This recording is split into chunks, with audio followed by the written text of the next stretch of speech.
Namaste everyone, welcome back to another video. In today's video, we are going to talk about the spiritual awakening. So a lot of you might have already gone through the spiritual awakening, but the concept of spiritual awakening mainly signifies a realization, a deep transformation within your being that completely changes you. It can be a sudden surge of energy for someone. It can be initiated through meditation or simply by reading a book, something that gets triggered within you, something of a higher consciousness.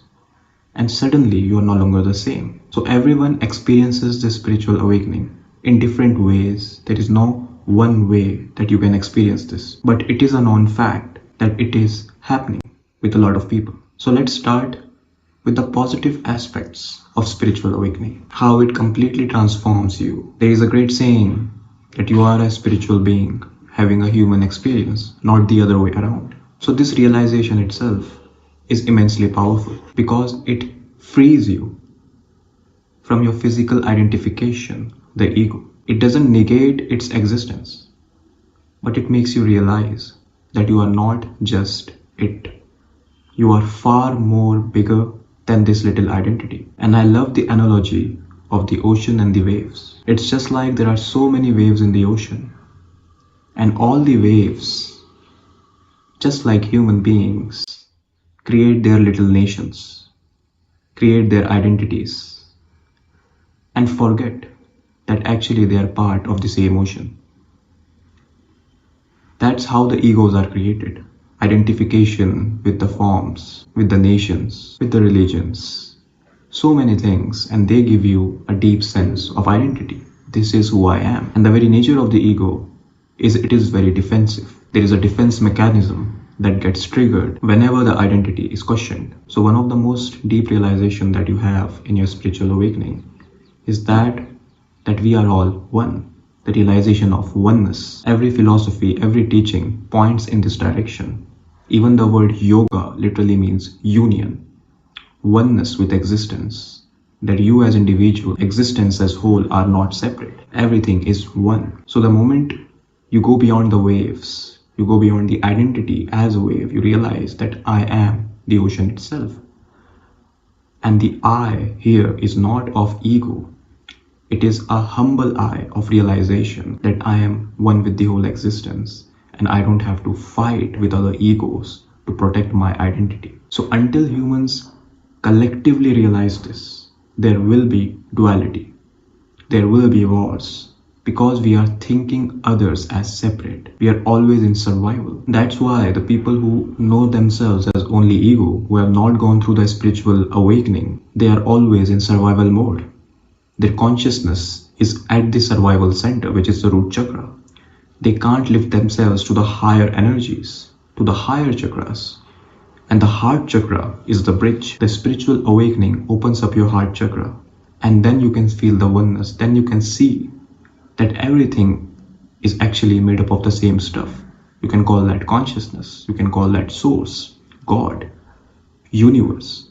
The thing is that everything comes out of the same source and it goes back to the same source. Everything is energy, but people don't inquire this much because we are really being bombarded with fear. There is a lot of fear in the matrix. There is a matrix that wants you to be obedient, that does not want you to be a critical thinker. So there is an effort to not let you awaken. And once you break out of this, you suddenly see that life is actually beautiful. There is the positive side of it. I am taking life too seriously. Everything is temporary. I have to just live moment to moment.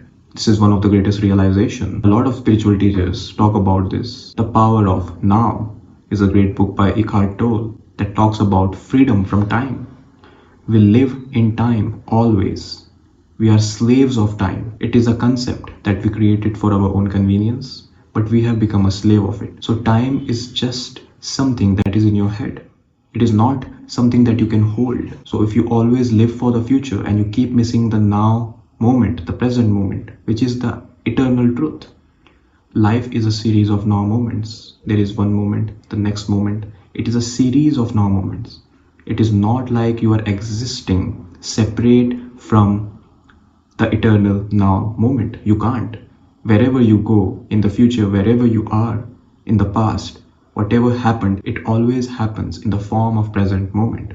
So the present moment is the existential truth. It is not a philosophy. You're always here and now.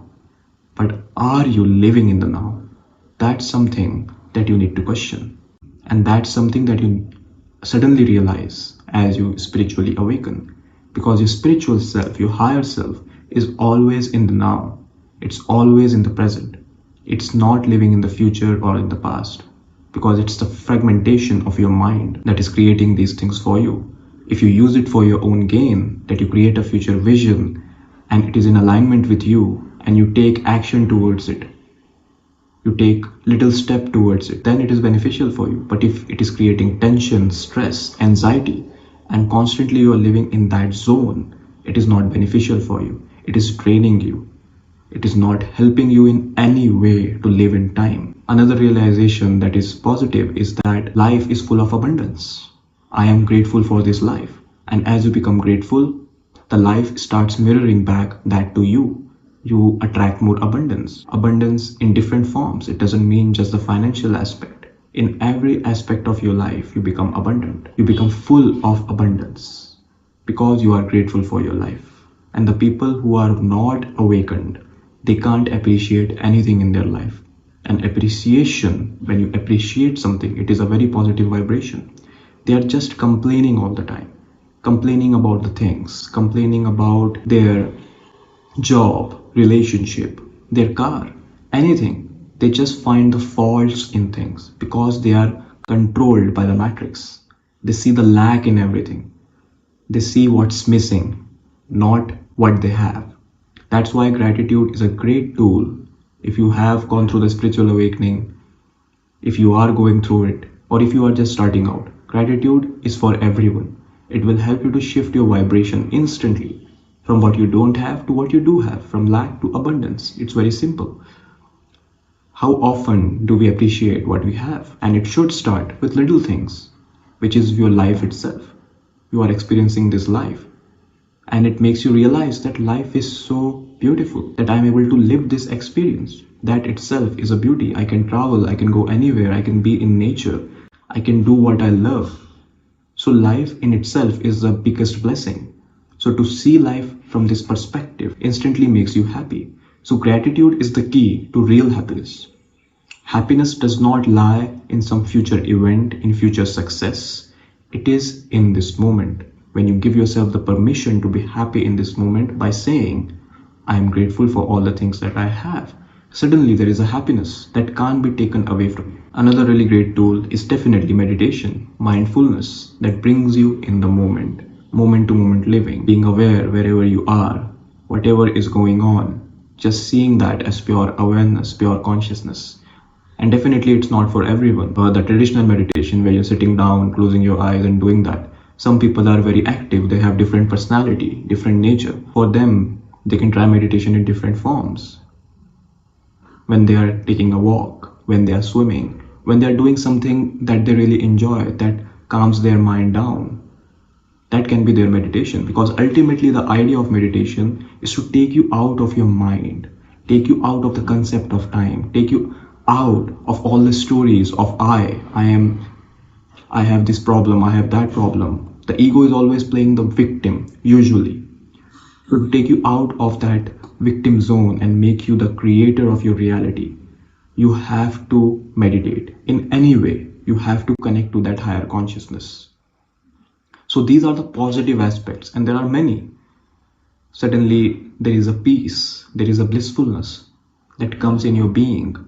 So there are many positive aspects, but there are also some things that are negative. And it does not mean that spiritual awakening is negative. It's just that you start seeing the shadow side of our matrix. You see the negatives of the matrix. As your consciousness starts growing, you start putting light on everything. The light of consciousness starts shining on the shadow side as well. And the biggest shadow side of this reality is the matrix itself. People living in fear, people living in survival, and suddenly you can't relate to anyone. Suddenly you feel that you are the sober one in a drunk party, that everyone is high high on fear, high on survival, high on all the low vibrational energies, and you are sober. So you can't connect with people on that energy. You can't bond with them on that energy. So you are completely isolated. You have to let go of all the old connections with things, with people, with energies, everything to from your old reality. It has to go away, and this process is called ego death. Your entire old identity completely collapses. Your old reality collapses, and through that a new you is created. And this process is painful because you have to shed the old layers of your own ego. You have to let go of who you used to be, who you think you were, which was completely rooted in fear, which was given to you. A lot of times you never chose that reality, it was just projected. People convinced you that this is who you are. And a lot of times that identity that you were living, it was anti-nature. By that I mean it was opposite of your nature. If someone's nature is living with a grounded energy, a slow living person, and if they are doing a job in a corporate consciousness world, their reality will be completely opposite of their nature. They like slow living, but they are doing a fast-paced job. They're doing something which is opposite of them. And a lot of people are living this way because it is normal. You can just keep on living this way and create a coping mechanism. That coping mechanism can be alcohol, it can be doing something which is completely unconscious, but it takes all your worries away. That is the main thing you have to understand about coping mechanisms. Consciousness is awakeness, awareness, alertness, that you are awake. And all the things that make you unconscious, it can be alcohol, it can be some other coping mechanism, where you are in a trance-like state, where you forget everything and you are completely in that zone and you're getting that dopamine through that thing. You are asleep. You are not aware, you are not awake. So it completely takes you from consciousness to unconsciousness. You become completely asleep. So that's what most of the people are doing, and you see the sad truth. That's why I'm saying the negative side. You start seeing the sad truths of this matrix. You start seeing that everything is so upside down, everything is messed up, nothing is normal. Everything that people call normal, everything that is the norm, you start seeing the shadow side, you start seeing the ugly side of it, and you start breaking the cycle by being the change. You no longer are able to live that same life anymore. But for that, you have to see the ugly side of it. So these are the positive and negative sides of spiritual awakening. And it is negative from the standpoint of ego, from your old identity. But if you look closely from a higher perspective, that is also going to serve you well in the future. Now, the next aspect that I want to talk about of spiritual awakening is of solitude. So like I said, that you no longer resonate with anyone, you feel like a sober person in a drunk party. Now you have to embrace solitude. There are two ways to look at aloneness. You can say that I am alone and I have nothing to do, there is no one, and you can feel bad about it. Or you can see the beautiful side of it, that I am alone and no one is interfering with my energy, and now I can truly find myself. So that is the point where you have the chance of truly discovering who you are, truly discovering deeper layers within yourself, healing yourself, literally being the change that you want to see. And I also feel the people who usually embrace solitude, even if they are not spiritual awakened, they are not contaminated by the matrix. They are not contaminated by the conditioning as much as other people. And they will have a sense of knowing. They will have a sense of their nature, that this is who I am, because other people are not constantly contaminating their energy. So that's why solitude is powerful. It gives you the opportunity to discover yourself. And if you feel that there is no human company, that you are not able to bond with other people, the best way is to connect with the people who are like you through the medium of internet, through books. You can look up to the people who have gone through that journey and who are helping others. It can be a spiritual teacher, it can be a book, it can be someone on the internet who you connect with. And as you connect with their energy, You will realize that you are not alone. That is the most important thing, that you should not feel that you are alone in this journey, because you are not. In your physical reality, in the area around you, in your own environment, in your own locality, you may not find people like that. Because the people who are spiritually awake, it's like they are the beacons of light and they're spread around the globe. They are not really close to each other, they're spread out. So it may be hard for you to, connect with them on a physical level. So that's why, in the meantime, while they are not showing up in your physical reality, in the meantime, it's better to connect with such people through other mediums. Now, the final thing that I want to talk about is the integration. Now you have gone through the awakening. You have seen the positive side and the negative side. Now the point comes of integration. Integration simply means that whatever you are realizing, whatever you are learning, you integrate it in such a way that you create a new you with awareness. The new you should not be something that other people give you. It should be based on your own values. It should be based on your own purpose. It should be based in your own intentions for your life. You finally have the opportunity to live a life on your own terms. You see the truth of life. You see that I want to live a life of purpose. I want to be of service. I want to create more oneness. I want to spread positivity. For that, you need integration. You need to sit with yourself and ask yourself what kind of life I want to create for myself going forward. Because you are creating a new earth of love, abundance, oneness. And all the people of the matrix who are asleep, they are still in that survival consciousness. So if you try to mold yourself, if you try to put yourself in that reality of the old earth, old reality, you will just suffocate yourself. So you have to be courageous enough to accept the truth that you can't be same anymore. You can't just close your eyes anymore once you awaken. So you have to set the intention. These are my values. I want to be of service. I know myself. I know these are my skills. I know I'm good at this. I know this comes naturally from me. Now you just have to find a way. And it depends person to person. It can be different for everyone. But now you just have to find a way of sharing that energy. Sharing that energy in the present without thinking of the outcome. It can be through the internet, it can be through the physical reality, whatever aligns with you. It can be different for different people. And sometimes it can be not sharing. It can be just applying it in your own life and being the change yourself. And that will set example for other people. That itself will awaken others.